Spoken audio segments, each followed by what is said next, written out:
नमस्कार दोस्तों, क्या आपको लगता है कि आप भी छोटी छोटी बातों पर बहुत ज्यादा इमोशनल हो जाते हो? रिलेशनशिप इश्यू, रिलेशनशिप में बार बार गलतफहमी आपको परेशान करती है। पहले जैसी क्रिएटिविटी अब महसूस नहीं होती, या फिर बिना किसी वजह मन उदास रहता है और जिंदगी में कोई उत्साह नहीं बचा। अगर आपका जवाब हाँ है तो आज का ये वीडियो आपके लिए बहुत महत्वपूर्ण है, क्योंकि आज हम बात करेंगे स्वादिष्टान चक्र, जिसे सैक्रल चक्र भी कहा जाता है।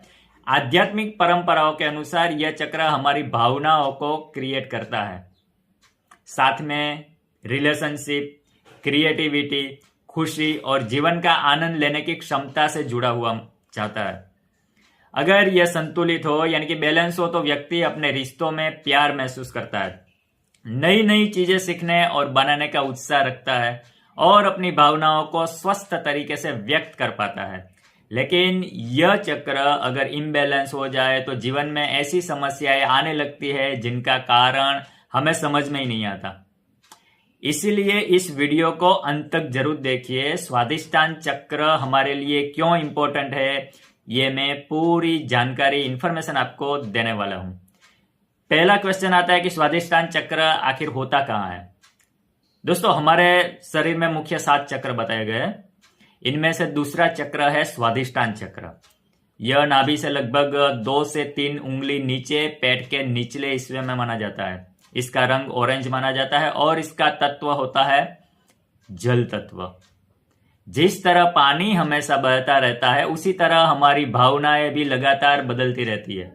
कभी खुशी मिली, कभी दुख, कभी गुस्सा, कभी प्यार, कभी उत्साह। और आध्यात्मिक मान्यताओं के अनुसार तो इन भावनाओं को संतुलित प्रवाह का संबंध हमारे स्वादिष्टान चक्र के साथ माना जाता है। अब सवाल आता है कि कैसे पता चले कि स्वादिष्टान चक्र इम्बैलेंस हो सकता है या हो गया है। तो मैं आपको ऐसे 10 संकेत बताऊंगा, साइन बताऊंगा, जो बहुत लोगों की जिंदगी में देखने को मिलते हैं।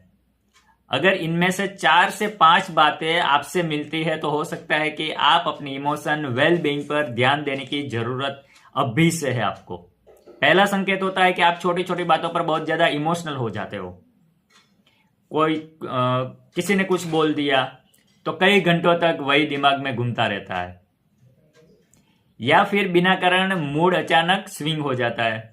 कभी बहुत खुशी आ गई, कभी बहुत उदासी। अगर ऐसा बार बार होता है तो इस बात का संकेत है कि आपकी भावनाओं का संतुलन बिगड़ चुका है। दूसरा संकेत होता है रिलेशनशिप बार बार खराब होना, या दोस्त हो, या फैमिली मेंबर्स हो, या पति पत्नी का रिश्ता हो, हर जगह गलतफहमी लगती है। आप लोगों पर जल्दी भरोसा नहीं कर पाते, या फिर बहुत जल्दी रिश्ते टूट जाते हैं।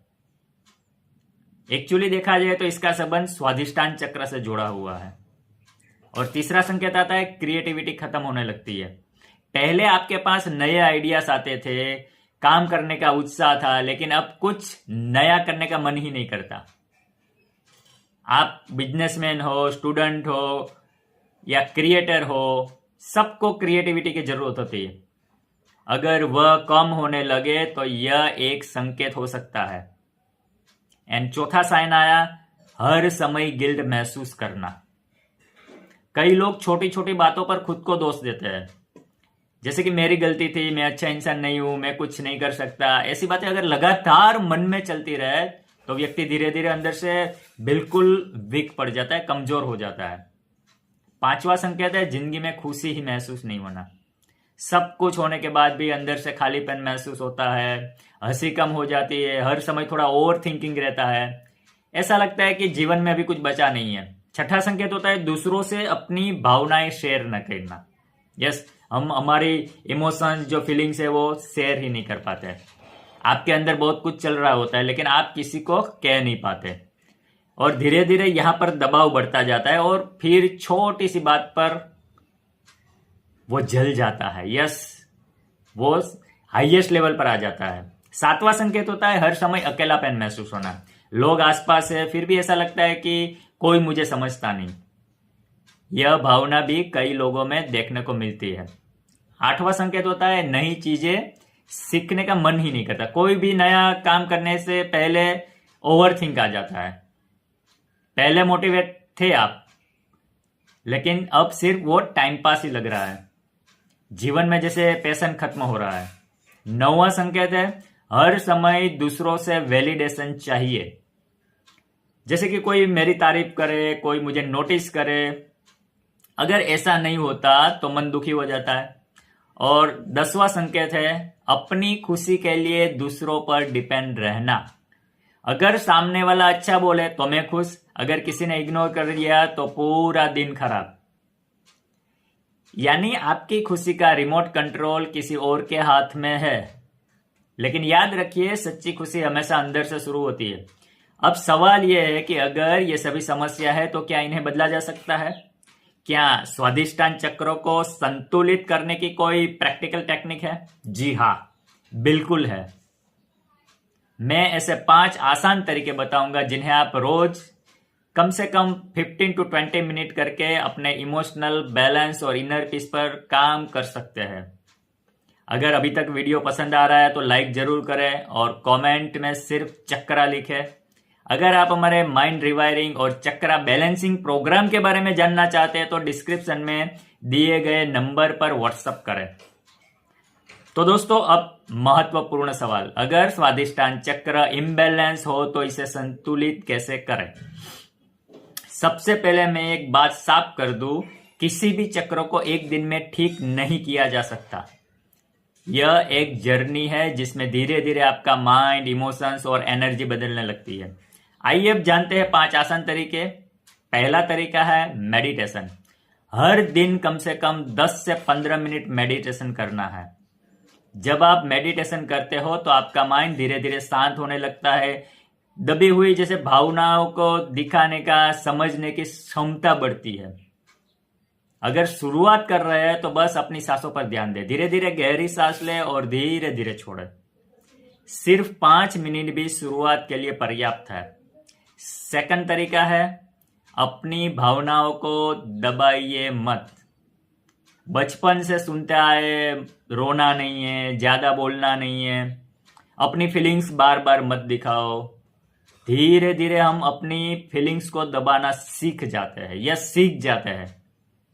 लेकिन दबाई हुई जो भी फीलिंग्स है वो खत्म नहीं होती, वे अंदर जमा होती रहती है। इसलिए अगर दुख है तो उसे स्वीकार कीजिए, अगर गुस्सा है तो उसे सही तरीके से व्यक्त कीजिए, अगर खुशी है तो उसे खुलकर महसूस कीजिए। इमोशंस को दबाइए मत, उन्हें समझिए। और तीसरा तरीका है क्रिएटिविटी को जगाइए। स्वादिष्टान चक्र क्रिएटिविटी से जुड़ा जाता है, इसलिए हर दिन कुछ ऐसा कीजिए जिसमें आपका दिल लगे। जैसे कि डांस हो गया, म्यूजिक हो गया, पेंटिंग हो गया, राइटिंग, गार्डनिंग या कुकिंग, जो भी आपको अच्छा लगे। जिस भी प्रोफेशन के साथ जुड़े हुए हैं वो आप कीजिए, जो आपको अच्छा लगता है। जरूरी यह है कि आप अपने अंदर की क्रिएटिव एनर्जी को फ्लो होने दें। चौथा तरीका है पानी और नेचर। यस, पानी और नेचर का इस चक्र के साथ सीधा संबंध है। ये वाटर एलिमेंट माना जाता है, इसलिए पर्याप्त पानी पीजिए। कभी नदी, तालाब, समंदर या बारिश के बीच थोड़ा समय बिताइए। नेचर के साथ कनेक्शन में रहिए, मन को शांत होने में बहुत मदद मिलेगी। 5वां तरीका है डेली अफर्मेशन। हर सुबह आईने के सामने खड़े होकर अफर्मेशन बोलिए, जैसे कि मैं अपनी भावनाओं का स्वीकार करता हूं, मैं प्रेम के योग्य हूं, मैं सुरक्षित हूं, मैं खुशी और आनंद से भरा हुआ हूं, मेरी क्रिएटिव एनर्जी हर दिन बढ़ रही है। देखिए, शुरुआत में ये हमारा सबकॉन्शियस माइंड यकीन नहीं करेगा, ये एक्सेप्ट कर ही नहीं सकता शुरुआत में। लेकिन जब आप रोज प्रैक्टिस करेंगे तो आप इसे रोज दोहराइए, तो धीरे धीरे आपका माइंड नई सोच को अपनाना शुरू कर सकता है। एक छोटी सी बात, बहुत लोग मुझे पूछते हैं कि क्या सिर्फ चक्रा हीलिंग से मेरी सारी प्रॉब्लम खत्म हो जाएगी? मेरा जवाब है नहीं। अगर आपकी आदतें वही रही, सोच वही रही, लाइफस्टाइल वही की वही रही, तो सिर्फ किसी एक टेक्निक से सब कुछ बदल जाना संभव नहीं है। असल बदलाव तब आता है जब meditation, mind rewiring, positive habits, self awareness और सही एक्शन, ये सब साथ साथ चले तो ही हमें रिजल्ट मिल सकते हैं। जब आप अपनी भावनाओं को समझना शुरू करते हैं, उन्हें स्वीकार करते हैं, खुद पर काम करते हैं, तभी असली ट्रांसफॉर्मेशन जर्नी शुरू होती है। अगर आपको ये जानकारी पसंद आई तो कमेंट में सिर्फ चक्रा लिखिए, और अगर माइंड रिवायरिंग, चक्रा हीलिंग, चक्रा बैलेंसिंग, मेडिटेशन को सही तरीके से सीखना चाहते हो तो डिस्क्रिप्शन में दिए गए नंबर पर व्हाट्सएप कीजिए। मैं और मेरी टीम आपको आगे की जानकारी देंगे। अगर वीडियो पसंद आया तो लाइक शेयर करना ना भूले, और सब्सक्राइब करना तो भूलना ही नहीं है। तो मैं था सतीश सौसाणी, मिलते हैं अगले वीडियो में। तब तक के लिए जय हिंद, जय भारत, बाय बाय।